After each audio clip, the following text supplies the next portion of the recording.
अब यहाँ पर आपने अभी तक जो एक्टिविटीज देखी है वो बहुत इजी था हमारे लिए, कोई ज्यादा डिफिकल्ट है नहीं। कैश फ्लो स्टेटमेंट जब आप बनाते हो तो देखो सबसे पहले तो हमें कौन सी एक्टिविटी देखनी होती है, ऑपरेटिंग। ऑपरेटिंग एक्टिविटी का फिक्स फॉर्मेट है, नेट प्रॉफिट है, उसमें कुछ आइटम ऐड करो कुछ आइटम लेस करो, बन जाएगा, कोई दिक्कत नहीं आएगी। फाइनेंसिंग एक्टिविटी में भी आपको कहीं प्रॉब्लम नहीं होगी, हमें 2 सालों के बीच में कंपैरिजन करना पड़ेगा कि पिछले साल कितना था इस साल कितना था। जैसे अगर मैं आपको ये कहूं हमारे पास शेयर्स जो है वो पिछली बार 1 लाख के थे, इस बार शेयर 1,50,000 के हो गए, मतलब हमने 50,000 के शेयर और इश्यू किए, ये इश्यू। और ड्यूरिंग द ईयर जो इनमें चेंज आता है ना वो अपन यहाँ लिखते हैं। तो इस साल मैंने 50,000 के शेयर इश्यू किए, इसका मतलब मेरे पास 50,000 रुपए आए। कौन सी एक्टिविटी है, फाइनेंसिंग एक्टिविटी। क्या लिखूंगा, इश्यू ऑफ शेयर 50,000। इसी तरीके से मैंने कहा जैसे लोन था मेरे पास 2 लाख का, क्या था, लोन। अब लोन कौन सी एक्टिविटी होती है, फाइनेंसिंग। बिजनेस चलाने के लिए जो भी आप पैसा लेते हो वो पूरी फाइनेंसिंग एक्टिविटी है। फाइनेंसिंग में आप चीज याद कर लो, शेयर इश्यू करना या रिडम्पशन करना, लोन लेना या देना नहीं सॉरी, लोन लेना या उसका रीपेमेंट करना, और दूसरा डिबेंचर इश्यू करना या उसका रीपेमेंट करना, ठीक है। इनसे रिलेटेड जो एक्टिविटी होती है फाइनेंसिंग है। अब मैंने कहा मेरे पास साल के स्टार्टिंग में लोन पड़ा था 5 लाख का, लक्ष्मण जी कितने का था, 5 लाख का।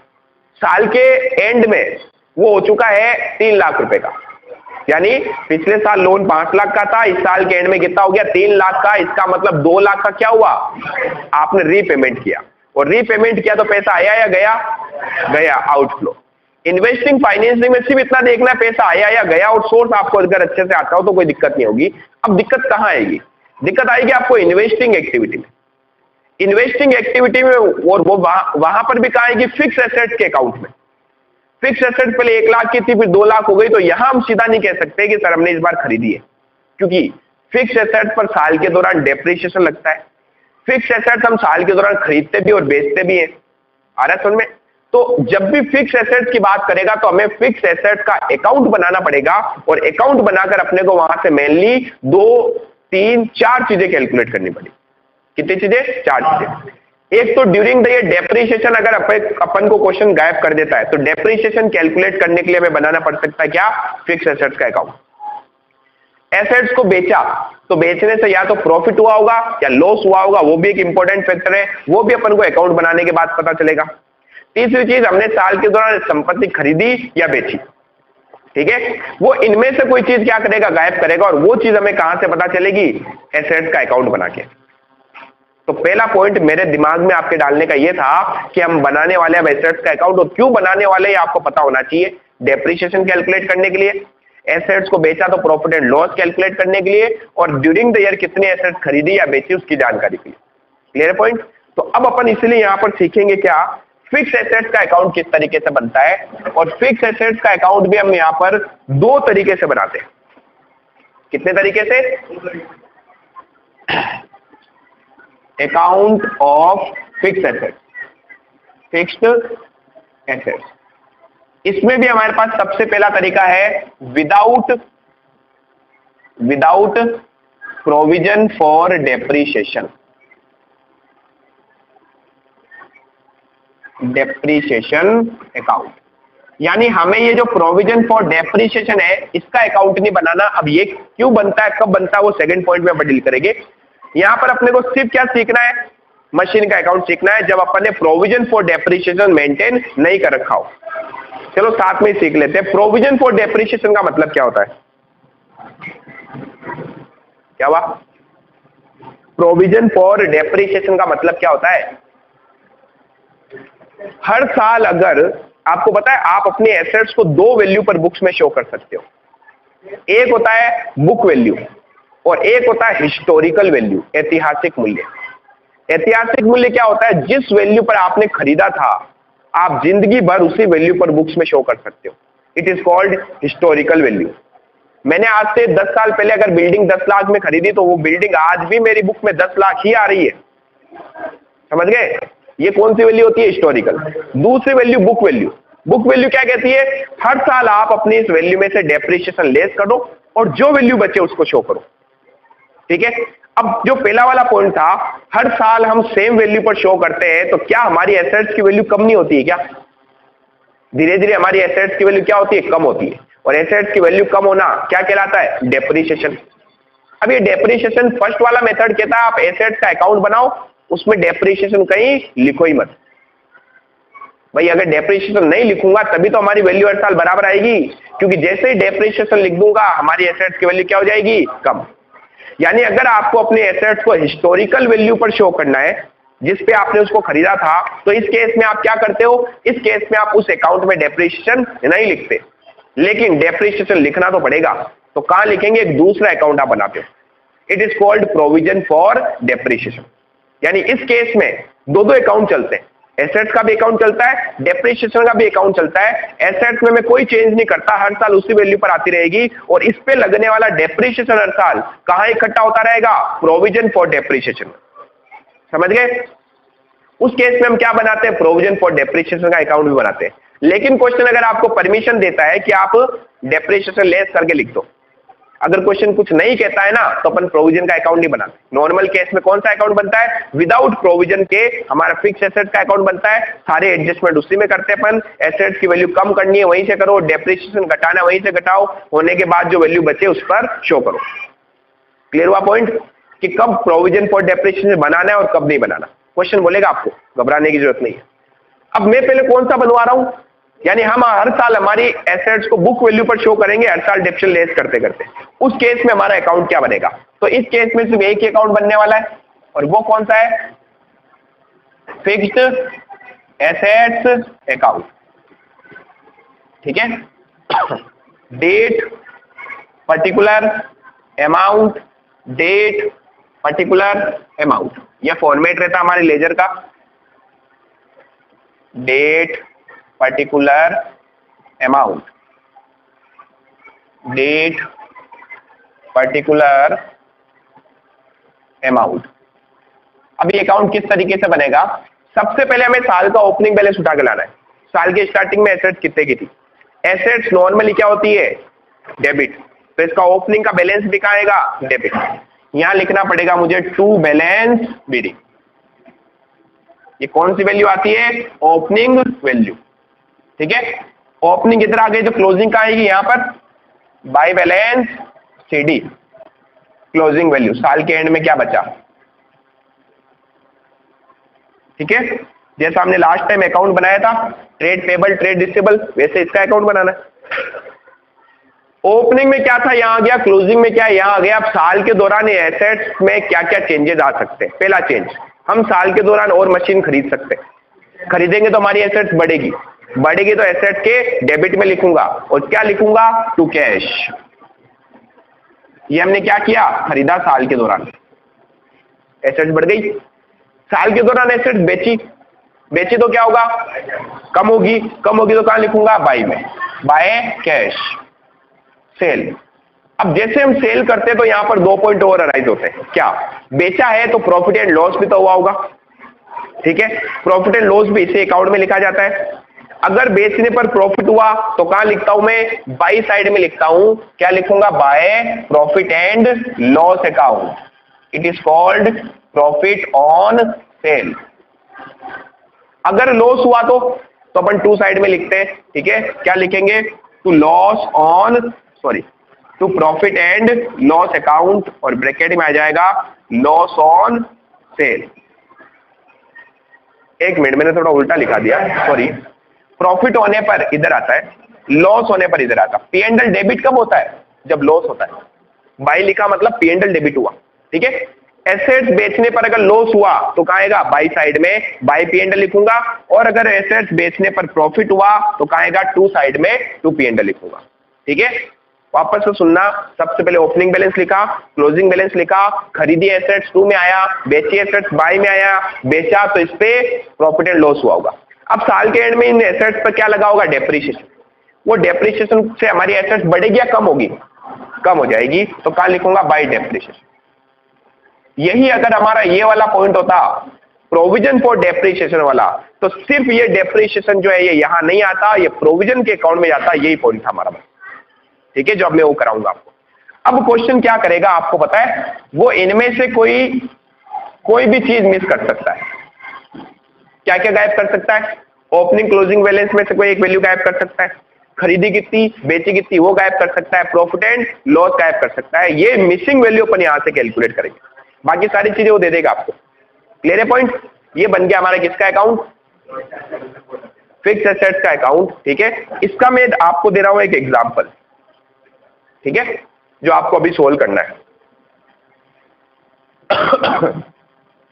1 अप्रैल 2021 को हमारे पास मशीन पड़ी थी 10 लाख की। कितने की थी भाई? 10 लाख की। हाँ कर ही रहे बेटा। फिर हमने कहा हमने इस साल और परचेज की, ड्यूरिंग द ईयर हमने एक मशीन खरीदी, परचेज मशीन, वो खरीदी हमने 3 लाख रुपए की। ठीक है, ड्यूरिंग द ईयर हमने एक एसेट सेल की, सेल ऑफ मशीन, मशीन बेची भाई हमने, और वो जो मशीन बेची 2 लाख रुपए में बेची, जिसकी कॉस्ट कितनी थी? जिसकी कॉस्ट थी 1 लाख, जिस पर डेप्रीशिएशन आज तक लगा हुआ है, सॉरी कॉस्ट थी जिसकी 3 लाख और इस पे आज तक डेप्रीशिएशन लगा हुआ है 50,000। अब ध्यान से इस पॉइंट को देख के मुझे बताओ, एसेट्स बेचने से प्रॉफिट हुआ कि लॉस? 3 लाख की एसेट्स हमने कॉस्ट मतलब खरीदी कितने में थी? 3 लाख में, उस पे आज तक डेप्शन कितना लगा हुआ है? 50,000। ठीक है, तो 3 लाख में से 50,000 गए, कितने हो? 2.5 लाख। 2.5 लाख की एसेट्स मैंने कितने में बेच दी? क्या हुआ? लॉस। ठीक है, ड्यूरिंग द ईयर डेप्रीशिएशन कितना लगा? नहीं, क्लोजिंग वैल्यू बता देता हूं। 31 मार्च 2022 को मशीन कितने की बची? 13 में से 11, 12,50,000। ठीक है, 10, 13, 2 गए 11।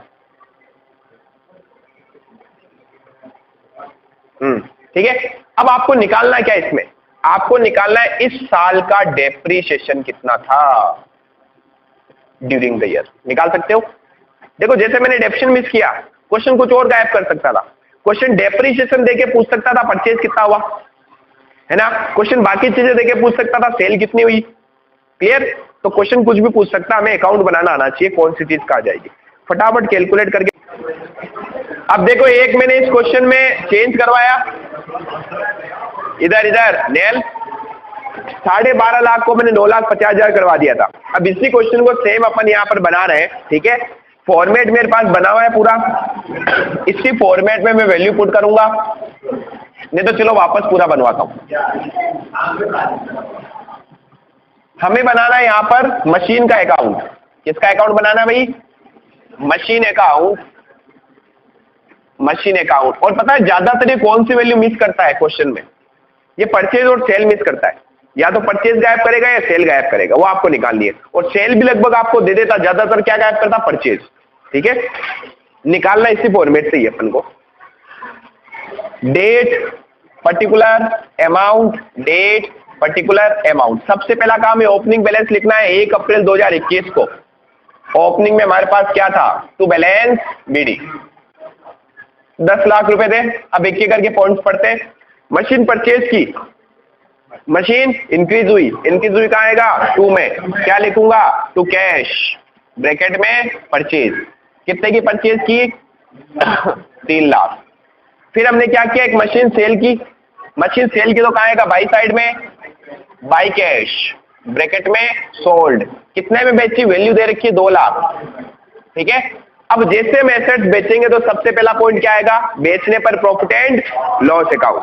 तो बेचने पर हमारा प्रॉफिट एंड लॉस कितना है? इसके लिए आपको इसने एडिशनल इंफॉर्मेशन दी। ये जो मशीन हमने बेची है वो उसकी कॉस्ट थी हमारे पास 3 लाख रुपए, जिस पर आज तक डेप्रीशिएशन लग चुका है 50,000 रुपए। डेप्शन उसकी वैल्यू को कम कर देता है। तो 3 लाख की चीज है, 50,000 डेप्रीशिएशन लग गया, तो ये एसेट्स आज कितने की मेरी बुक्स में? 2.5 लाख की। 2.5 लाख की एसेट्स आपने कितने में बेच दी? 2 लाख में। तो कितने का नुकसान हुआ? 50,000 का। कहाँ आएगा लॉस होने पर? बाय में, by profit and loss account. इसका फॉर्मूला होता है हमारे पास, क्या फॉर्मूला होगा? 2 lakh minus depreciation, sorry 2 lakh नहीं, कॉस्ट कितनी थी 3 लाख। लॉस का फॉर्मूला क्या है, कॉस्ट माइनस डेप्रिसिएशन और माइनस सेल वैल्यू, कितने में बेच दिया वो लॉस आ गया। ठीक है, ये हो गया हमारा लॉस। फिर बात करते हैं मशीन हमारे पास एंड में कितनी बची, वो दिया हुआ है क्वेश्चन के अंदर, बाय बैलेंस सीडी कितना दिया हुआ है 9,50,000। अब इस क्वेश्चन में क्या गायब किया, डेप्रिसिएशन। डेप्रिसिएशन पूछा हमसे, निकाल सकते हैं, बाई साइड में आएगा 31 मार्च 2022 को बाय डेप्रिसिएशन, ब्रैकेट में आ जाएगा बैलेंसिंग फिगर। इसकी पूरी की टोटल आ रही है 13 लाख। 13 लाख में से ये माइनस कर दीजिए, 9,50 प्लस 50 10 और 2 12, 12 लाख गए तो क्या बचा 1 लाख रुपीज। तो ये क्या आ गया हमारे पास में डेप्रिसिएशन। ज्यादातर क्वेश्चन क्या गायब करता है, फिर से सुन लेना, क्वेश्चन आपको डेप्रिसिएशन दे देगा और डेप्रिसिएशन देने के बाद वो क्या पूछेगा, या तो सेल कितनी करी, ये भी ज्यादातर देगा आपको, परचेज अपन को बैलेंसिंग फिगर निकालना पड़ेगा। डेप्रिसिएशन देके ये सब दे देता तो ये निकल जाता बैलेंसिंग फिगर, यानी एक वैल्यू क्वेश्चन में क्या करेगा, गायब करेगा। ठीक है, ये तो हमारा नॉर्मल सा अकाउंट है, बैलेंसिंग फिगर। इसकी टोटल करो 13 लाख, 13 लाख दोनों तरफ लिख दो, इसमें से जो भी माइनस कर दो इधर, जो भी मतलब 9,50 प्लस 50 10 लाख, 10 और 2 12, 12 लाख लेस किए, 13 में से 12 गए, 1 लाख बचा। ठीक है, जल्दी करो फटाफट। फिर अब अपन करेंगे मस्त वाला,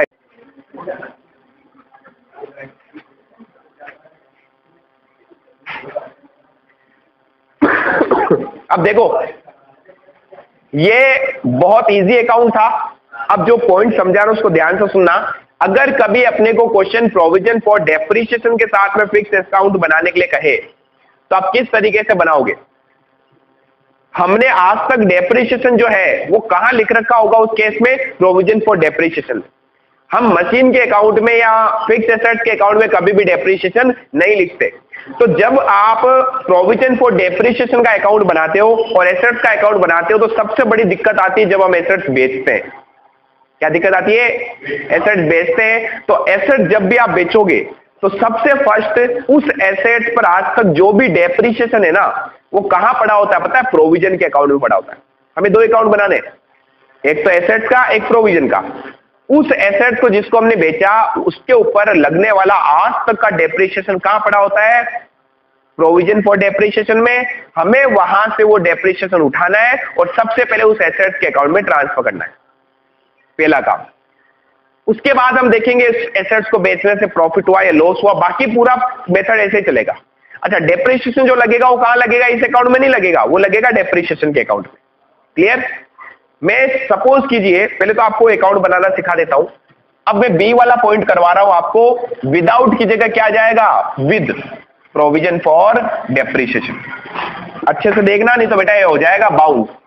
ठीक है ना, विद प्रोविजन फॉर डेप्रिसिएशन जब अपन अकाउंट बनाएंगे तो इस केस में एक तो बनेगा हमारा फिक्स एसेट्स का अकाउंट, और फिक्स एसेट्स के साथ साथ में ही अपने को यहां दूसरा अकाउंट और बनाना है जिसका नाम क्या होगा, provision for depreciation account. Provision for depreciation account. Date particular amount, date particular amount, date particular amount, date particular amount. अब एक एक करके अकाउंट्स बनाते हैं। सबसे पहले मैं इसका ओपनिंग बैलेंस लिखता हूं। फिक्स एसेट्स का देखो पहला काम क्या, ओपनिंग क्लोजिंग बैलेंस लिख दो, है ना। ओपनिंग बैलेंस इसका कहां आएगा, 2 में, 2 बैलेंस बीडी, और इसका आएगा बाई साइड में बाई बैलेंस सीडी। ठीक है, आपको दोनों अकाउंट के बैलेंस देगा, वो बताएगा एसेट्स का ओपनिंग क्लोजिंग बैलेंस ये है, इसका भी वो बोलेगा ओपनिंग क्लोजिंग बैलेंस ये है। अब प्रोविजन जो होता है वो पता है हमारे बिजनेस के लिए लाइबिलिटी मानी जाती है, ये हमारी बिजनेस में लाइबिलिटी साइड में आता है। पीवीडी आपने किया होगा, रिवैल्यूएशन अकाउंट बनाया हो, है ना। तो लाइबिलिटी का ओपनिंग बैलेंस कहां आता है, बाई साइड में, और क्लोजिंग कहां आता है, 2 साइड में। तो इसका ओपनिंग बैलेंस में लिखूंगा बाई साइड में, by balance BD, opening balance, और यहां आएगा क्लोजिंग बैलेंस का to balance CD closing balance. ये बैलेंस क्यों आया? क्योंकि आज तक जो डेप्रिसिएशन है वो इस अकाउंट में इकट्ठा हो रहा है धीरे धीरे, तो धीरे धीरे इसका बैलेंस क्या होता है, बढ़ता जाता है, तो हमारे पास इसका बैलेंस आता है। ठीक है पॉइंट। अब एसेट्स खरीदी हमने, पहला पॉइंट, एसेट्स खरीदी कहां लिखेंगे? एसेट्स के अकाउंट में, यहां थोड़ी छेड़ना है, यहां तो सिर्फ डेप्रिसिएशन का पॉइंट छेड़ना अपने को। खरीदी कहां आएगा? टू में, क्या लिखूंगा? टू कैश, परचेज करी। बेची कहां आएगा? बाई साइड में, लेकिन जैसे ही बेचने का पॉइंट आता है बाई कैश, ये तो आप लिख सकते हो, फिर आप कहोगे ये जो बेची है ना, यहां पर इस एसेट्स के ऊपर आज तक जो डेप्रिसिएशन था वो यहां नहीं लगा, वो कहां पड़ा है? यहां पर। तो जैसे एसेट्स बेचोगे सबसे पहला काम होगा इसमें से डेप्रिसिएशन उठाना है और इस अकाउंट में ट्रांसफर करना है। अब प्रोविजन में हर साल अगर डेप्रिसिएशन गया तो बताओ कहां गया होगा? बाई साइड में। क्यों? क्योंकि प्रोविजन लायबिलिटी होती है, लायबिलिटीज में क्रेडिट करता जाऊंगा, बढ़ाता जाऊंगा। बाई में गया, अब यहां से निकालना है डेप्रिसिएशन, तो क्या करूंगा? टू में लिखूंगा, प्रोविजन को कम कर दूंगा। तो मैं यहां से डेप्रिसिएशन उठा के किस अकाउंट में डालूंगा? फिक्स्ड एसेट्स में। तो यहां क्या लिखूंगा पता है? To fixed assets. और ये क्या है? ये है डेप्रिसिएशन ऑन एसेट सोल्ड, जो हमने एसेट्स बेची उसका डेप्रिसिएशन। समझ में आया पॉइंट? जैसे एसेट्स बेचोगे, बेचने वाला वैल्यू तो वहां लिख दो, फिर उस एसेट्स का डेप्रिसिएशन यहां पड़ा है, यहां से उठा के लाओ, कहां लिखूंगा? बाई साइड में। और यहां क्या जाएगा? By provision for depreciation. समझ गए? अब इस एसेट्स को बेचने से प्रॉफिट हुआ या लॉस, वही सिस्टम चल रहा है। प्रॉफिट अगर हुआ तो टू में आएगा, लॉस हुआ तो बाय में, by P and L account. ये क्या है? ये है लॉस ऑन सेल। प्रॉफिट हुआ तो to P and L account. ये क्या है? ये है प्रॉफिट ऑन सेल। अब बताओ इस साल का जो डेप्रिसिएशन है, इस साल वाला, वो यहां लिखो या यहां? इस अकाउंट में आएगा। ठीक है, तो यहां लिखना है बाय डेप्रिसिएशन, ब्रैकेट में। ये कौन सा डेप्रिसिएशन है? ड्यूरिंग द ईयर वाला। कोई फर्क नहीं है, इसका ओपनिंग क्लोजिंग बैलेंस देगा, आपको क्वेश्चन बताएगा। यानी इसी क्वेश्चन को सपोज कीजिए अगर मैं यहां करूं, तो इसी क्वेश्चन को, तो देखो मैं कैसे करूंगा। मान लेते हैं ये जो हमारी वैल्यू है ना ओपनिंग वाली, ये क्या है? ये हिस्टोरिकल कॉस्ट पे आ रही है, और क्वेश्चन ने आपको बोल दिया कि डेप्रिसिएशन जो है वो कहां लिखना है? वो लिखना है प्रोविजन फॉर डेप्शन में। तो इसलिए आपको यहां पर दो चीजें और देगा, वो प्रोविजन फॉर डेप्रिसिएशन का ओपनिंग और क्लोजिंग बैलेंस देगा। ठीक है, सपोज कीजिए प्रोविजन फॉर डेप्रिसिएशन में ओपनिंग में पड़ा है 2 लाख, है ना, और इस साल पड़ा है 3 लाख या 3,50,000। अब इसी क्वेश्चन को देखो मैंने क्या किया, मैंने कन्वर्ट कर दिया, है ना। अब बताओ इस क्वेश्चन को अपन करेंगे तो क्या करेंगे? सबसे पहले ओपनिंग बैलेंस लिखूंगा। बताओ कितना दिया हुआ है? 10 लाख, लिख दो 10 लाख। क्लोजिंग में बैलेंस कितना है? 9,50,000, ये लो 9,50,000। ठीक है, फिर यहां से स्टार्ट करते हैं। परचेज की कितने की? 3 लाख की, क्या लिखूंगा? परचेज में ये लो 3 लाख। खरीदने पर क्या लिखते हैं? To cash. फिर आगे क्या? बेची। बेची कितने में बेची है? 2 लाख में, तो यहां तो आ जाएगा 2 लाख, लेकिन इस एसेट पर आज तक जो डेप्रिसिएशन था वो कहां पड़ा होगा? इस अकाउंट में। ठीक है, इसका भी ओपनिंग क्लोजिंग बैलेंस तो एक बार लिख लें। ये यहां आ जाएगा 2 लाख, यहां आ जाएगा 3 लाख। प्रोविजन फॉर डेप्शन का बैलेंस लिख दिया 350, ये लो 3,50,000। क्लियर है पॉइंट? अब लेकिन यहां से अपन को ना एक चीज मिसिंग करनी पड़ेगी। अच्छा, डेप्रिसिएशन इसने अपन को दे दिया, तो मैं ना यहां से भी एक चीज मिस कर देता हूं, मैं परचेज गायब कर देता हूं। बताओ क्यों? क्योंकि यहां से भी तो कोई ना कोई बैलेंसिंग फिगर आना चाहिए। भाई ये बैलेंसिंग फिगर डेप्रिसिएशन वाला तो यहां से निकल जाएगा, यहां से बैलेंसिंग फिगर क्या आएगा ये अभी अपन निकालेंगे। ठीक है, तो जो क्वेश्चन में दिया है वापस देखना। ओपनिंग बैलेंस लिख दिया, इसका भी ओपनिंग क्लोजिंग दोनों लिख दिया। फिर क्वेश्चन ने बोला हमने एसेट्स बेची 2 लाख में, लिख दी। फिर हमने कहा इस एसेट्स पर डेप्रिसिएशन आज तक कहां पड़ा होगा? इस अकाउंट में। यहां से उठा के लाओ, कितना डेप्रिसिएशन? 50,000 उस एसेट्स वाला, उसे उठा के लाऊंगा और यहां लिखूंगा बाय प्रोविजन फॉर डेप्रिसिएशन। अब इस एसेट्स को बेचने से प्रॉफिट हुआ या लॉस? सामने दिया हुआ है। ये एसेट्स 3 लाख की थी, इस पे आज तक 50,000 डेप्शन लगा हुआ है, तो इसको बेचने से मैं क्या हुआ लॉस, कितने का, 50,000 का, ये अपन ने निकाल दिया लॉस। Clear point. अब यहां से बैलेंसिंग फिगर क्या आएगा, परचेज, जो हमने एसेट खरीदी, ठीक है, और यहां से बैलेंसिंग फिगर क्या आएगा, इस साल का डेप्रिसिएशन। पता चल गई दोनों चीजें। अब बताओ, पहले इसको अगर फिनिश करें, क्या लिखेंगे, टू कैश, ये आ गया परचेज बैलेंसिंग फिगर।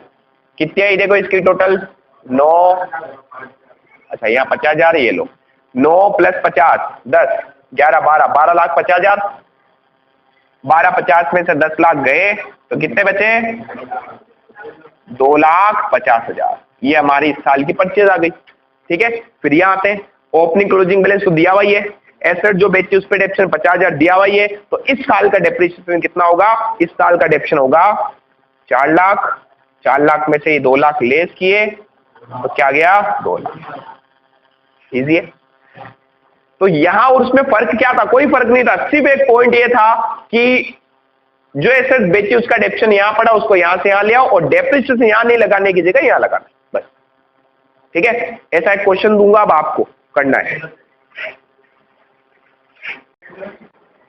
चलो अब देखो, क्वेश्चन नंबर 6 जो है, अभी तक आपने जो भी पॉइंट किए ना, उसमें या तो आपने सिर्फ ऑपरेटिंग एक्टिविटी कैलकुलेट करी है, या फिर आपने क्या कैलकुलेट किया, इन्वेस्टिंग एक्टिविटी। अब जो अपन कर रहे हैं ना, उसमें अपन को तीनों एक्टिविटीज कैलकुलेट करनी है, ठीक है। क्वेश्चन नंबर 6 में एक चीज ध्यान रखना, इन्वेस्टिंग एक्टिविटी के लिए स्पेशली आपको क्या करना पड़ेगा, अगर कुछ एक्स्ट्रा इंफॉर्मेशन दे रखी हो एसेट्स के बारे में, तो अपन को अकाउंट बनाना पड़ेगा। कौन से एसेट्स का, फिक्स एसेट्स का, क्योंकि करंट एसेट्स का तो एडजस्टमेंट कहां होता है, ऑपरेटिंग एक्टिविटी में, वही तो होता है करंट एसेट्स का एडजस्टमेंट।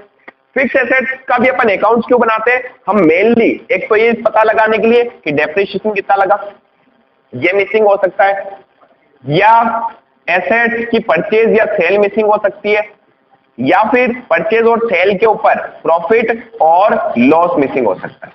ये तीन ही चीजें अपन क्या करेंगे, कैलकुलेट करेंगे फिक्स एसेट्स अकाउंट बनाकर। लेकिन ये सारी चीजें कहां पर, इन्वेस्टिंग एक्टिविटी के लिए करेंगे। तो पहले अपन इन्वेस्टिंग एक्टिविटी को छेड़ेंगे नहीं, पहले अपन ऑपरेटिंग एक बार कंप्लीट करते हैं। बट ऑपरेटिंग में भी अपने को डेप्रिसिएशन चाहिए हो सकता है ना। तो इसलिए एक बार आप एसेट्स के अकाउंट के ऊपर पहले देखेंगे कि क्या क्वेश्चन में जानकारी दे रखी है डेप्रिसिएशन की, प्रॉफिट एंड लॉस की, या अगर एसेट्स बेची है तो उसके ऊपर अपन को प्रॉफिट एंड लॉस कैलकुलेट करना पड़ेगा, ठीक है। तो देखो एक बार मैं क्वेश्चन रीड करवाता हूं आपको 2 साल का डेटा दिया हुआ होगा, कितने साल का, 2 साल का, और उन दोनों के बीच में अपन को कंपैरिजन करना है, ठीक है। सबसे पहले ध्यान से सुनते जाना इस क्वेश्चन को। हमें क्या दिया हुआ है, इसने क्वेश्चन के अंदर बैलेंस शीट दे रखी है, बैलेंस शीट में 2 साल का डेटा दिया हुआ है।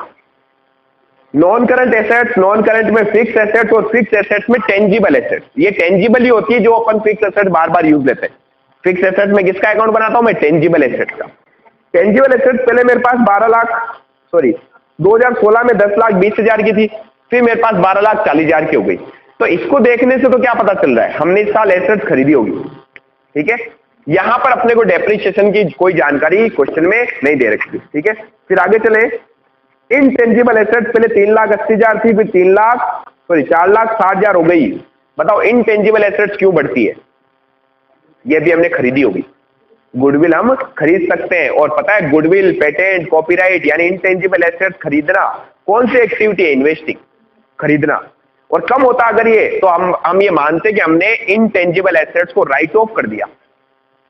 इनटेंजिबल एसेट्स बढ़ रही है तो हमने परचेज किया होगा, और इनटेंजिबल एसेट्स कम होती है तो हमने राइट ऑफ कर दिया, और राइट ऑफ कर दिया तो कहां जाता, ऑपरेटिंग एक्टिविटी में। Return of intangible assets add होता, समझ रहे हो। फिर आगे नॉन करंट इन्वेस्टमेंट पहले 2,60,000 के थे, फिर 3,60,000 के हो गए। ये भी हमने फिलहाल देखने से तो ये पता चल रहा खरीदे, ध्यान रखना, बाकी इंफॉर्मेशन तो आगे जाके पता चलेगी, खरीद भी सकते हैं, बेच भी सकते हैं, ठीक है। अब आगे इसने लिख दिया, नोट बना रखे हैं कि हमारे पास फिक्स में, टेंजिबल में भी क्या क्या था, फर्दर इसने बाइफरगेट कर रखा है ना। कह रहा है कि टेंजिबल एसेट्स में हमारे पास मशीन थी, सिर्फ एक ही एसेट थी, 10,20,000 की ओपनिंग में थी, और बाद में आ गई 12,40,000 की। फिर बोल दिया इसने इनटेंजिबल एसेट्स में क्या क्या था, एक तो गुडविल थी।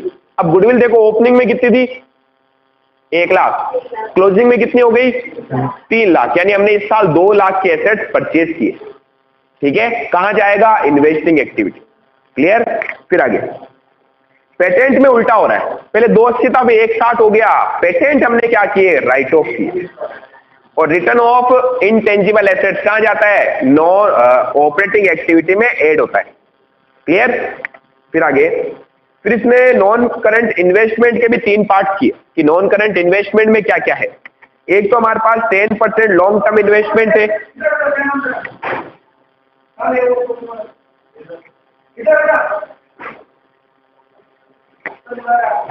तो हमारे पास 10% लॉन्ग टर्म इन्वेस्टमेंट है, ठीक है। अभी जो 10% लॉन्ग टर्म इन्वेस्टमेंट है, इस पे आपको क्या मिलेगा, आपको इंटरेस्ट मिलेगा। कितना इंटरेस्ट मिलेगा, 10%। और बताओ इंटरेस्ट हमेशा किस इन्वेस्टमेंट पर मिलता है, हमेशा ओपनिंग वैल्यू पर मिलता है, ये मानना है, क्योंकि हमारे पास साल के स्टार्टिंग में जो थे उस पर अपन को ब्याज मिलता है। अब देखो ओपनिंग में हमारे पास कितने के थे लॉन्ग टर्म इन्वेस्टमेंट, 60,000 के। क्लोजिंग में कितने के हो गए, 1,60,000 के। तो हमें मानना है 60,000 पर अपने को ब्याज भी मिलेगा। तो इस ब्याज का भी एडजस्टमेंट कहां कहां होगा बताओ, 2 जगह। एक तो ये ऑपरेटिंग में ऐड होगा इंटरेस्ट, और दूसरा ये फाइनेंसिंग में से इन्वेस्टमेंट में भी ऐड होगा, ठीक है। ऑपरेटिंग में मैंने थोड़ा उल्टा बता दिया। अगर हमें कहीं इनकम रिसीव होती है on investment, income on investment, तो इसका क्या करते हैं अपन, ऑपरेटिंग में क्या करते थे, लेस। क्यों, क्योंकि ये हमने नेट प्रॉफिट की कैलकुलेशन करते हुए जोड़ दिया था, जबकि एक्टिविटी कौन सी है, इन्वेस्टिंग। तो ये ऑपरेटिंग में लेस होगा और फाइनेंसिंग में इन्वेस्टिंग में ऐड होगा। ऑपरेटिंग में से लेस और इन्वेस्टिंग में ऐड, ये याद रखें, ठीक है। कुछ चीजें ऐसी होती है जिनका इफेक्ट 2 जगह जाता है। वो क्या क्या हो सकता है, इनकम ऑन इन्वेस्टमेंट, और क्या क्या हो सकता है, इंटरेस्ट या डिविडेंड। अब इन दोनों में भी रिसीव या पेड, इन दोनों का एडजस्टमेंट 2 जगह होगा, ध्यान रखना। अगर इंटरेस्ट या डिविडेंड आपने रिसीव किया है, क्या किया है, रिसीव, तो ये हमारे लिए क्या मानी जाएगी, इनकम ऑन इन्वेस्टमेंट। क्या करोगे, ऑपरेटिंग में माइनस, इन्वेस्टिंग में प्लस। लेकिन इंटरेस्ट और डिविडेंड अगर हमने पे किया है तो ये ऑपरेटिंग में प्लस होगा और फाइनेंसिंग में से माइनस होगा, क्योंकि पे करना किस पे पे किया जाता है, इंटरेस्ट, लोन पर, डिबेंचर पर जो हमने इश्यू कर रखे। क्लियर हुआ पॉइंट, तो इस पॉइंट को भी ध्यान रखें। फिलहाल ये अपने पास में क्या है, इन्वेस्टमेंट है। फिर आगे चलते हैं, इन्वेस्टमेंट भी जो ओपनिंग में तो 60,000 के थे, क्लोजिंग में 1,60,000 हो गए। क्या मतलब हुआ इसका, हमने इस बार 1 लाख की और खरीदे और 1 लाख के इन्वेस्टमेंट खरीदे, परचेज के, इसका मतलब इन्वेस्टिंग एक्टिविटी है, माइनस होगा वहां पर। इन्वेस्टिंग और फाइनेंसिंग में सिर्फ इतना देखो, पैसा आया या गया, बस आया तो जोड़ो, पैसा गया तो लेस करो, ठीक है। फिर हमारे पास में इन्वेस्टमेंट इन लैंड, मैंने एक जमीन खरीद रखी है, ओपनिंग में भी 1 लाख थी, क्लोजिंग में भी 1 लाख है, कोई चेंज ही नहीं हुआ, कोई दिक्कत नहीं है, छेड़ना ही नहीं इसको। शेयर्स इन अमाटेक्स लिमिटेड, अमाटेक्स के हमने ओपनिंग में भी 1 लाख के शेयर ले रखे थे, क्लोजिंग में भी 1 लाख है, यानी ना तो साल के दौरान खरीदे ना बेचे, ये भी हमारी एक्टिविटी को अफेक्ट नहीं करेगा, कैश को अफेक्ट नहीं करेगा। अब इसने एडिशनल पॉइंट बोल रखे।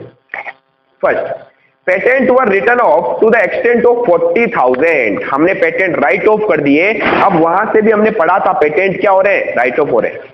अच्छा, वहां से क्या पढ़ा था हमने, ओपनिंग में पेटेंट 280 के थे और क्लोजिंग में कितने के हो गए, 1,60,000 के। तो बताओ कितने कम हुए, 1,20,000। जबकि यहां ये क्या कह रहा है, 40,000 के, तो क्या हो गया, रिटर्न ऑफ हुआ, ठीक है। और आगे लिख दिया, and the some patent were sold, और कुछ हमने बेच दिए, पेटेंट बेच दिए। बताओ पेटेंट बेचे पैसा आएगा, कौन सी एक्टिविटी है,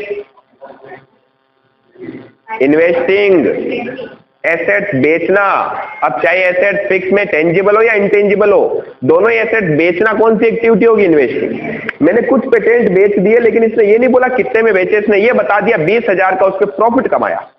तो ये भी थोड़ी सी अपन को कैलकुलेशन करनी पड़ेगी भाई। 1,20,000 इस साल कम हुए पेटेंट में। देखो क्वेश्चन को पहले समझने का ट्राई करना है ना, फिर मैं इसको पूरे को लूंगा। पेटेंट हमारे पास इस साल कम कितने हुए, 1,20,000 हुए, जिसमें से कह रहा है ये 40,000 तो कम होने का रीजन था, राइट ऑफ हो गए। तो बाकी के 80,000 कहां गए, बाकी के 80,000 हमने सेल कर दिए with profit of 20,000। It means हमने उसको बेचा है 1 लाख रुपए में। आया समझ में। अब यहां पर 1 लाख रुपए तो इन्वेस्टिंग एक्टिविटी है, कहां जाएगा, इन्वेस्टमेंट में। 20,000 रुपए जो हमने बेचने से प्रॉफिट अर्न किया, ये ऑपरेटिंग एक्टिविटी में से माइनस होगा profit on sale of fixed assets. Clear हुआ पॉइंट? अब आगे बढ़ते हैं। फिर क्वेश्चन कह रहा है मशीन कॉस्टिंग रुपीज 1,40,000। एक मशीन थी जिसकी लागत, कल ही पॉइंट किया अपन ऐसा मशीन वाला अकाउंट, एक मशीन थी जिसकी लागत कितनी आई? 1,40,000 की लागत थी, यानी हमने खरीद रखा है 1,40,000 में। डेप्रिसिएशन प्रोवाइड देयर ऑन 60,000, जिस पर आज तक डेप्रिसिएशन लग चुका है, बताओ कितना? 60,000। तो बताओ ये जिस दिन एसेट बेचूंगा उस दिन कितने की हो गई होगी? 1,00,000 की। अच्छा 1,40,000 की थी क्या? सॉरी, 1,40,000 की एसेट थी जिस पर आज तक डेप्रिसिएशन कितना लग गया? 60,000। तो ये एसेट जिस दिन बेची उस दिन हो चुकी थी कितने की? 80,000 की। अब आगे क्या बोला? वो सोल्ड ऑफ फॉर 50,000। 80,000 की चीज मैंने 50,000 में बेच दी, 30,000 का लॉस हुआ। अब पहले तो ये जो 50,000 में बेचा ये कौन सी एक्टिविटी है? इन्वेस्टिंग। और 30,000 का जो लॉस हुआ ये कहां जाएगा? ऑपरेटिंग में जाके ऐड होगा। क्यों? क्योंकि लॉस माइनस किया था, वापस ऐड करो। क्लियर? फिर आगे चलते हैं। Depreciation charge during the year. इस साल डेप्रिसिएशन कितना चार्ज हुआ? 1,40,000। ये डेप्रिसिएशन कहां आएगा? ऑपरेटिंग में सबसे ऊपर ही ऊपर, पहला ही पॉइंट डेप्रिसिएशन। ठीक है, फिर आगे। On March 31st, 2016, 10% investment were purchase for rupees 1,80,000। अब देखो इसने आपको एक डेट बता दी भाई। अब अच्छे से सुनना, इसकी डेट क्या कहना चाह रही है।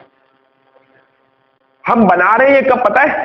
कैश फ्लो हम बना रहे हैं 31 मार्च 17 को। ठीक है, अब ये क्वेश्चन में ये कह रहा है कि हमने 31 मार्च 2016 को ही क्या कर लिए थे? इन्वेस्टमेंट खरीद लिए थे। कितने रुपए के इन्वेस्टमेंट परचेज किए हमने? 1,80,000 के। तो आपको नहीं लगता ये इन्वेस्टमेंट मेरे पास साल के स्टार्टिंग में थे, तो इस पे भी तो ब्याज मिलेगा। इंटरेस्ट किस पे मिलता है? अगर आपने पूरे एक साल होल्ड करके रखा है तो इस दिन मुझे किस पर ब्याज मिलेगा? यहां से लेके यहां तक जो भी एसेट्स आपके पास थी उस पर आपको ब्याज मिलेगा। ठीक है, तो ये आपके पास 1,80 के ओपनिंग में थे। फिर कह रहा some investment were sold at a profit of rupees 20,000। कुछ इन्वेस्टमेंट हमने क्या कर दिए? बेच दिए। अब अगेन कितने में बेचे वो नहीं बताया, प्रॉफिट बता दिया। वो अपन को निकालना पड़ेगा कितने में बेचा। ठीक है, अभी कैलकुलेट करेंगे उसको भी अपन। फिर आगे, अच्छा, interest on investment was received on 31 मार्च 2017। 31 मार्च 2017 को अपन को इंटरेस्ट मिलता है, मिलेगा, इनकम होगी। ठीक है, next, Amatex limited paid dividend at the rate of 10% on its share. Amatex limited ने हमें डिविडेंड पे किया। अब डिविडेंड दिया है अपन को, यानी अपन को डिविडेंड रिसीव हो रहा है। डिविडेंड रिसीव होना कौन सी इनकम है? Income on investment. क्या क्या होगा? ऑपरेटिंग में से माइनस और इन्वेस्टिंग में प्लस। ठीक है, फिर आगे, a plot of land had been purchase for investment purpose. मैंने एक प्लॉट खरीद रखा है ना, इन्वेस्टमेंट के पर्पस से। इन्वेस्टमेंट क्या होता है? कुछ कमाने के लिए। And let out for commercial use and rent receive rupees 30,000। मैंने उसे किराए पर दे दिया जिस पर मुझे ब्याज मिल रहा है। सॉरी, ब्याज नहीं, किराया मिल रहा है। बताओ ये जो किराया है ये क्या है? मान लिए again income on investment, not operating activity. कहां पर? हाँ, ये कहां कहां जाएगा? ऑपरेटिंग एक्टिविटी में से लेस होगा। क्यों? इनकम ऑन इन्वेस्टमेंट है। और इन्वेस्टिंग एक्टिविटी में ऐड होगा। समझ रहे हो, इन्वेस्टमेंट की इनकम है ना। क्लियर? तो देखो ये था हमारे पास कैश फ्लो। अभी तक तो मैंने इसको सिर्फ समझाया, समझाने में आधा घंटा लग गया। तो अब देखो करेंगे, है ना। बट क्वेश्चंस अगर अच्छे से सोचोगे ना आप तो इससे ज्यादा नॉलेजेबल चैप्टर कोई है ही नहीं। ठीक है, अब इसको स्टार्ट कैसे करें सर? आपने समझा तो दिया।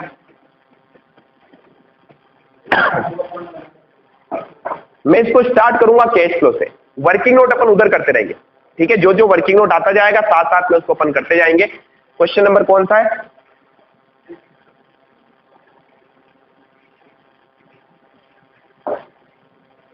Question number 6। ये चल तो रहा है, यूं नहीं फालतू एक एक घंटे आधे आधे घंटे बाद में पता चले ये बंद हो गया। चलिए स्टार्ट करते हैं। किससे स्टार्ट करना अपने को क्वेश्चन? कैश फ्लो फ्रॉम कौन सी एक्टिविटी? ऑपरेटिंग। और ऊपर लिखना, क्योंकि तीनों एक्टिविटी साथ लेनी है ना, तो ऊपर तो आएगा कैश फ्लो स्टेटमेंट। ठीक है, और फर्स्ट पॉइंट पे क्या लिखूंगा? Cash flow from operating activity. एक एक करके अपन को कैलकुलेट करना है, ठीक है।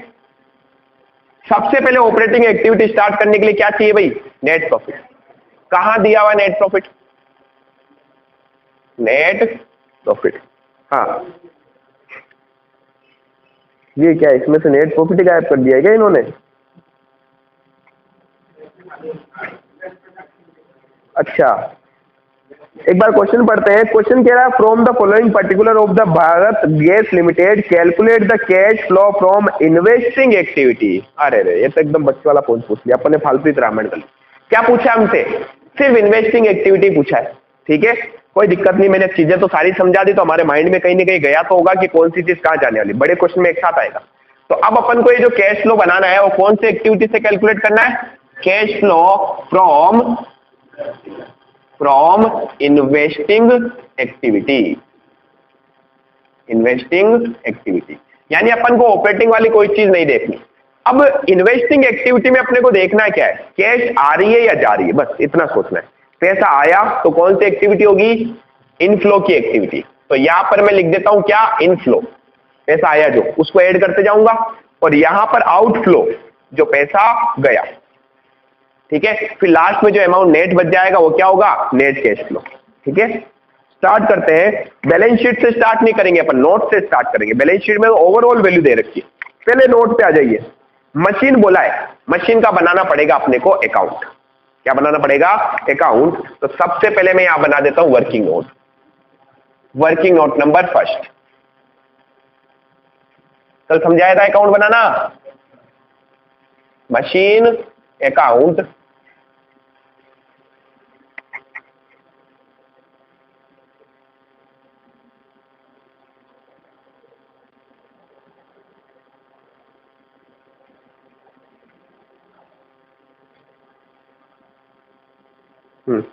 अब देखो मशीन अकाउंट में date, particular amount, date, particular amount, ठीक है। सबसे पहले तो हमें ओपनिंग में मशीन दे रखी, कितने की थी देखो। मशीन ओपनिंग में 10,20,000, क्या लिखेंगे? 2 में। अच्छा ओपनिंग मतलब 1 अप्रैल 2016 कह सकता हूं, या 31 मार्च 2016, ऐसी बात है। टू बैलेंस बीडी, कितने की मशीन थी हमारे पास? 10,20,000 की। साल के एंड का बैलेंस भी दिया हुआ, ये भी सीधा यहां चिपका दूं, 31 मार्च 2017 बाय बैलेंस सीडी कितना है? 12,40,000। तो जो जो जानकारी पहले दे रखी है वो तो एक बार लिखते हैं अपन, ठीक है। अब इस क्वेश्चन को लिखना मत, पहले समझना कि किस तरीके से अकाउंट बन रहा है। अब मशीन के बारे में क्या क्या बोला होता है उन पॉइंट्स पे आ जाइए, ठीक है। सबसे पहले अपन को पॉइंट बोला हुआ मशीन का कौन सा है? B point. अच्छे से देखना क्या कहना चाह रहे हैं। अब मशीन कॉस्टिंग 1,40,000, एक मशीन थी जिसकी लागत कितनी? 1,40,000 है ना। Depreciation provided thereon 60,000। ये डेप्रिसिएशन अपन को क्यों दिया? ताकि अपन इस एसेट की कॉस्ट कैलकुलेट कर सके। नेट अमाउंट की आज कितने का ये एसेट हमारे बुक्स में है। ये एसेट मैंने खरीदी थी 1,40 में, जिस पर आज तक 60,000 का अगर डेप्रिसिएशन लग गया तो ये एसेट होनी कितने की चाहिए थी? 80,000 की, जिसे मैंने बेच दिया कितने में? 50,000 में। तो पहली चीज तो बेच दिया, वो तो पता चला। बेचना कहां आएगा? बाई में। एसेट बढ़ती है तो डेबिट होती है, एसेट कम होती तो क्रेडिट होती है। क्या लिखूंगा? बाई कैश, ब्रैकेट में सोल्ड। कितने में बेचा? 50,000। कैश तो 50,000 ही आएगी। अब बेचने पर क्या हुआ? Profit and loss. कल मैंने आपको बताया था लॉस कैलकुलेट करने का फॉर्मूला क्या था? Cost minus depreciation minus cell value. ये हमारा लॉस है। लॉस आया इसको बेचने पर, देखने से पता चल गया अपने को। तो क्या लिखूंगा मैं लॉस आने पर? बाई में, by profit and loss account. ये लॉस ऑन सेल। अब लॉस कितना होगा? 1,60,000 माइनस 1,60,000 माइनस क्या होगा? डेप्रिसिएशन कितना था? अच्छा 1,40 थी ना एसेट तो, 1,40,000 माइनस इसका डेप्रिसिएशन 60,000 माइनस इसे हमने बेच दिया 50,000। नहीं तो सोच भी सकते हो 1,40 की एसेट थी जिसपे आज तक 60 डेप्रिसिएशन लग गया, 80,000 वैल्यू हो गई। 80,000 की चीज मैंने 50,000 में बेच दी, 30,000 का मुझे लॉस हो गया। ये लॉस क्लियर। और आगे क्या बोला? Depreciation charge during the year, इस साल के दौरान क्या डेप्रिसिएशन लगा 1,40,000। ये कहां आता है, बाई साइड में। याद करो कल मैंने दो अकाउंट समझाया आपको, एक तो विदाउट प्रोविजन, एक विद प्रोविजन। विद प्रोविजन होता है तो डेप्रिसिएशन वहां चार्ज होता है, लेकिन विदाउट प्रोविजन होता है तो डेप्रिसिएशन यही चार्ज करते हैं। तो डेप्रिसिएशन कहां लिखेंगे, बाई साइड, बाय डेप्रिसिएशन। कितना लगा इस एसेट पर डेप्रिसिएशन, 1,00,000, इस साल 1,40,000। ये करंट ईयर का डेप्रिसिएशन है। ये 60,000 क्या था, ये तो उस एसेट को जिसको बेचा उसका पर्सनल डेप्रिसिएशन था, आज पे कितना लगा। और इस साल भी तो डेप्रिसिएशन लगा होगा ना मशीन पर, वो कितना है, 1,40,000। क्लियर है पॉइंट। अब और मशीन के बारे में अपने को कुछ भी नहीं बोला हुआ है। अब देखो इसका बैलेंसिंग फिगर जो आएगा वो क्या होगा पता है, इस साल एसेट्स खरीदी कितनी है। भाई बेची जो आ गया, कल आपको क्या बताया था, 4 चीजों में से 3 देगा, एक मिस करेगा। ओपनिंग क्लोजिंग वैल्यू दे दी, कितने में बेची वो दे दिया, तो अब परचेज जो है वो बैलेंसिंग फिगर आ जाएगा, हमने इस साल खरीदी कितनी एसेट। ठीक है,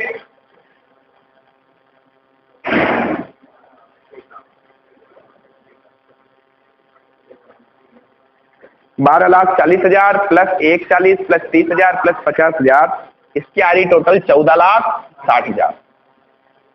14,60,000 में से माइनस 10,20,000, तो हमने इस बार 4,40,000 रुपए की क्या करी है भाई, एसेट खरीदी, परचेज करी। कहां जाएगी, इन्वेस्टिंग एक्टिविटी में।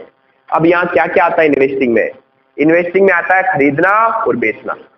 पैसा कहां आ रहा है, कैश कहां का आया, सिर्फ 2 जगह, वही तो इन्वेस्टिंग को अफेक्ट करेगा।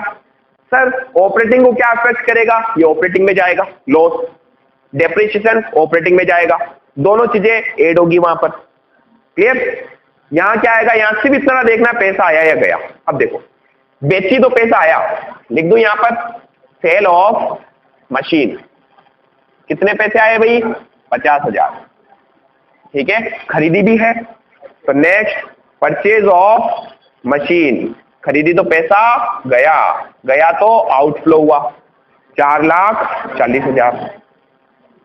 मेरा फेवरेट क्वेश्चन है ये, फेवरेट चैप्टर है। क्वेश्चन क्या, क्वेश्चन तो अभी देखेगा अभी आपने, यहाँ माइंड की पूरी नसें खुलती है। आपको लगता नहीं है एक्चुअल में अकाउंटिंग का तो यही चैप्टर है हमारे पास, है ना। जैसा 11th में था फाइनल अकाउंट विद एडजस्टमेंट, जो हमने नहीं किया। अब आते वापस नोट नंबर 1 पे। पहला क्या दिया अपन को, मशीन। दूसरी अपन को क्या दे दिया इसने, गुडविल। अब गुडविल के बारे में समझते हैं। गुडविल कितनी थी, 1,00,000 ओपनिंग में, क्लोजिंग में कितनी हो गई, 3 लाख, है ना। क्या कहीं पर भी कोई एडिशनल इंफॉर्मेशन में गुडविल के बारे में कुछ और कहा हुआ है क्या, कहीं नहीं कहा हुआ है। तो यहां देख के क्या पता लगा, ओपनिंग में 1,00,000 की थी, क्लोजिंग में गुडविल 3 लाख की हो गई, तो इस साल हमने 2 लाख की गुडविल खरीदी है। और गुडविल खरीदना, परचेज करना इन्वेस्टिंग एक्टिविटी होगी, पैसा जाएगा। क्या लिखेंगे, परचेज ऑफ गुडविल।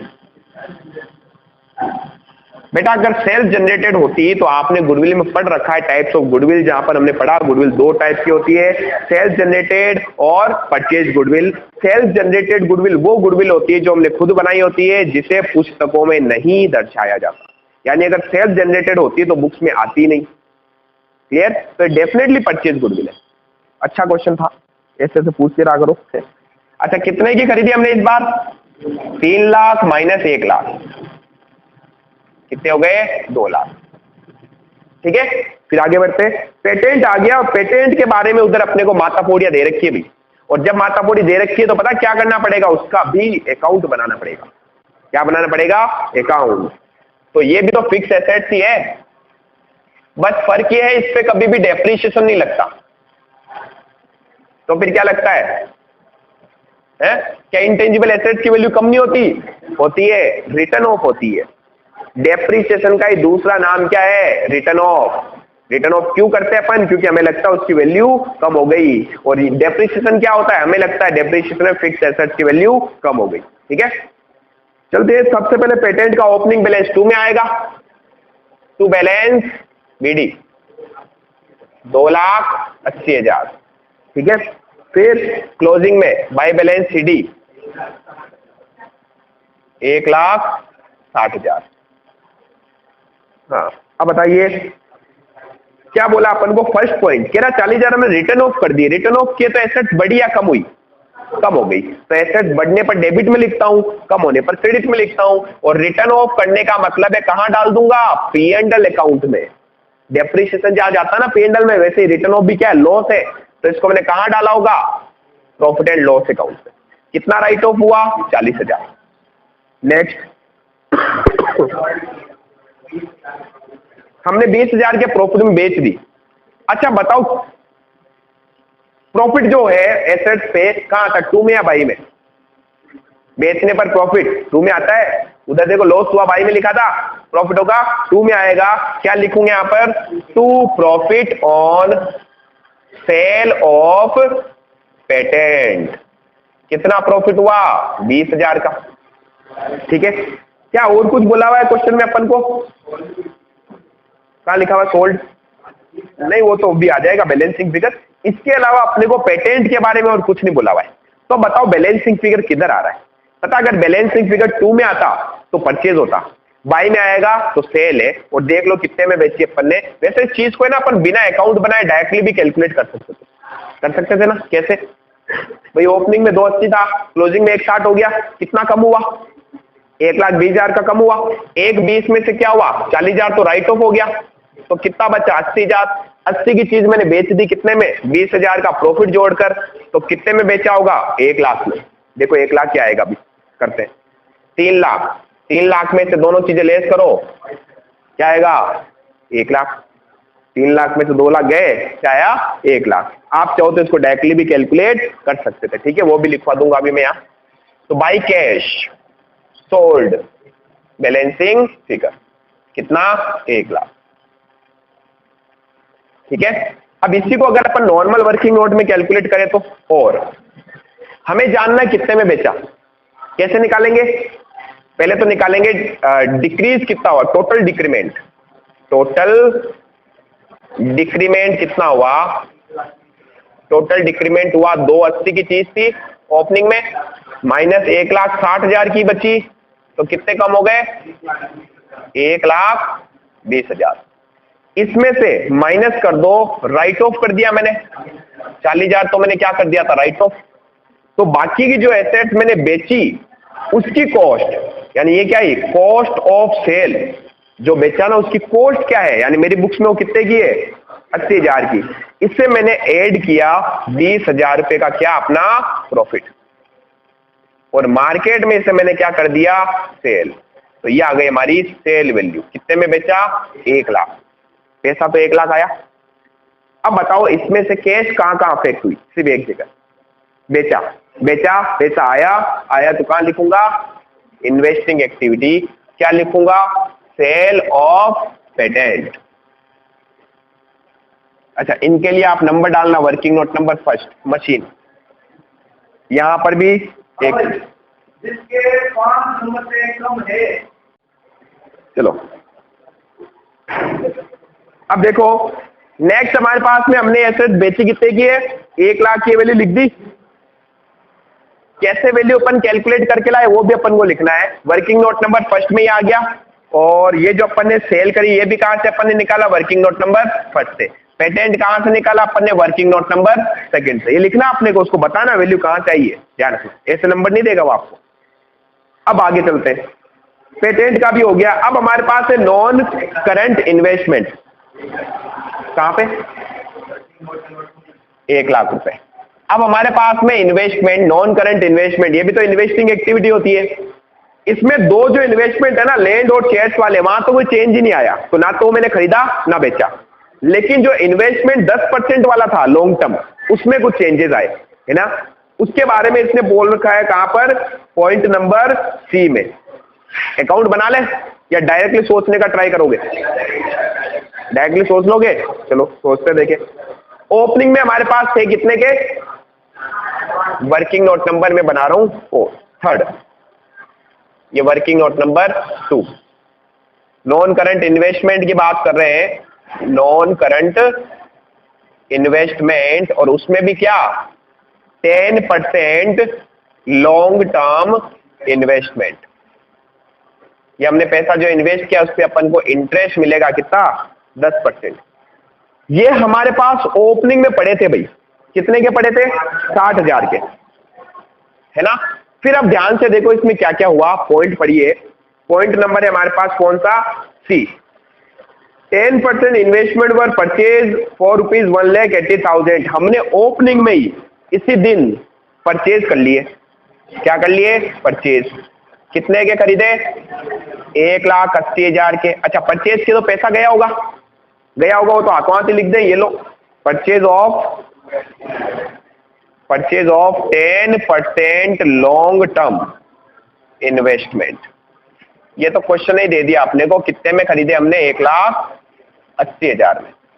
फिर आगे क्या बोला, आगे कह रहा है some investment were sold. Some investment, कुछ इन्वेस्टमेंट हमने बेच दिए, ठीक है। कितने में बेचे, 20,000 का प्रॉफिट लेकर। अब मुझे बताओ 60,000 के थे, 1,80 के हमने क्या किए और खरीद लिए, तो हमारे पास कितने के हो गए इन्वेस्टमेंट, 2,40,000 के। और वास्तव में देखें तो क्लोजिंग में इन्वेस्टमेंट है कितने के भाई, 240 होने चाहिए थे, हमारे पास अभी है कितने क्लोजिंग में, 1,60,000 के ही है। तो जो हमने बेचे ना, ये उसकी कॉस्ट आई है, कॉस्ट ऑफ सेल, ये ध्यान देना, बुक वैल्यू है ये। फिर प्रॉफिट एंड लॉस अपन एड और लेस बाद में करेंगे। ओपनिंग में 60,000 का था, 1,80 का खरीद लिया, तो हमारे पास कितने हो गए, 240 हो गए। 240 में से 1,60 अभी भी हमारे पास पड़े, तो बाकी कहां गए, बेच दिए। अब जो बेचे उनकी लागत कितनी आई थी, उनकी लागत आई थी 80,000। ये कॉस्ट आया, सेम ऊपर वाला ही पॉइंट है। यहां खरीदा तो जोड़ा, वहां पर रिटर्न ऑफ किया तो लेस किया था, है ना। फिर जो बचा वो अपन ने सेल किया। तो यहाँ पर ओपनिंग में था, फिर हमने ये परचेज कर लिया, 240 होना चाहिए था, उसमें से हमारे पास है कितना, 160 है, तो 60 कहां गए, सेल कर दिया। और सेल करने पर हमने यहाँ कमाया profit.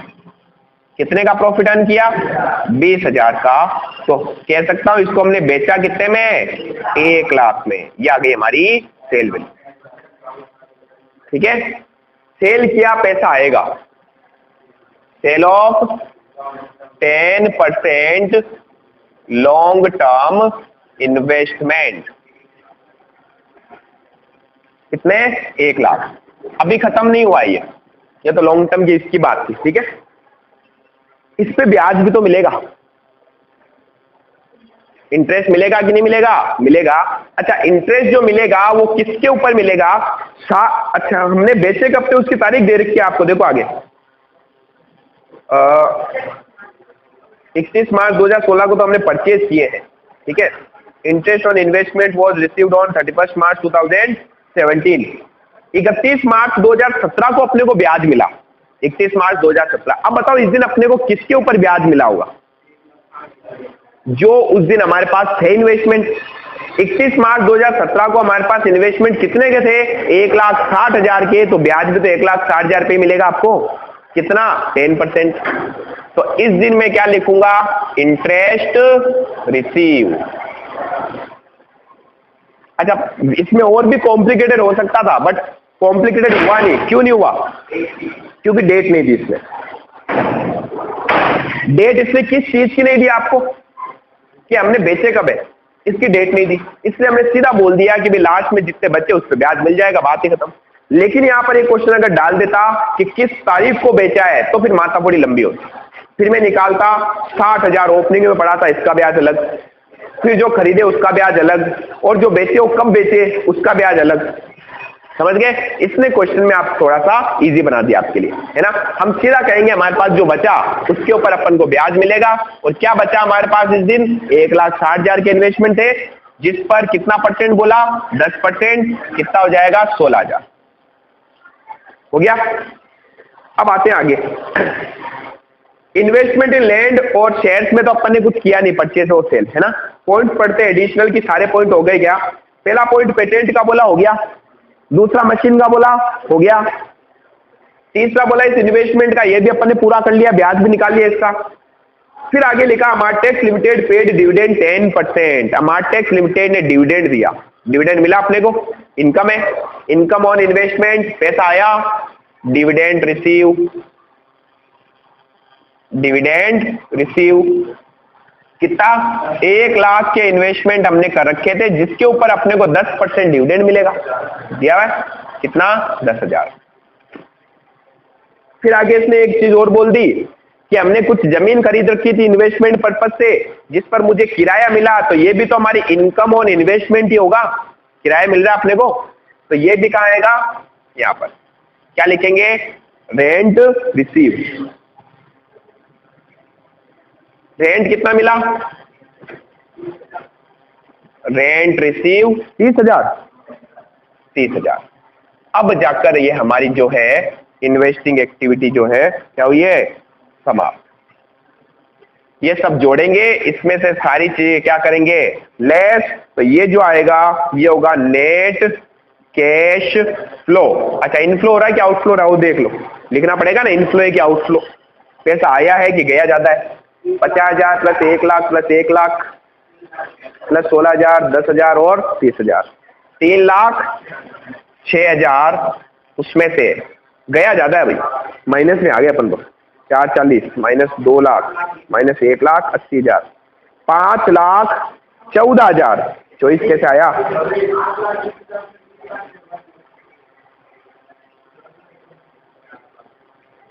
$50,000 plus 1 lakh plus 1 lakh plus 16,000 plus 10,000 plus 30,000, 3,06,000 minus 4,40,000 minus 2 lakh minus 1 lakh 80,000। देखो इसने 5,14 कैसे निकाला, इसने 10,000 रुपए ना इस ब्याज में घपला कर दिया। ये जो इंटरेस्ट है, ये इंटरेस्ट है पता किस पे ले रहा है, ये सिर्फ और सिर्फ ओपनिंग वाले पे ले रहा है। किस पर, ओपनिंग वाले पे, यानी कि जो ओपनिंग में हमारे पास 60,000 के थे।